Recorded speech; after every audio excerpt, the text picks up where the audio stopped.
Naiyak si Senador Ronald Bato de la Rosa habang kausap si Senador Bongo sa gitna ng sesyon sa Senado. May sentimental lang na sinabi si Bongo sa akin. Bumigay ako. Ano sinabi niya? Privilege sa communication yun between friends.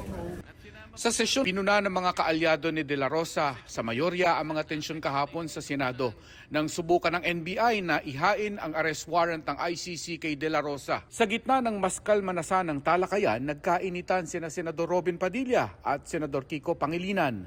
Nang mag-point of order si Pangilinan para ipilit na sa Committee on Rules na lamang pag-usapan ng mga nangyari. Gusto ko po sanang ireklamo si Senator Pangilinan sa pagsigaw.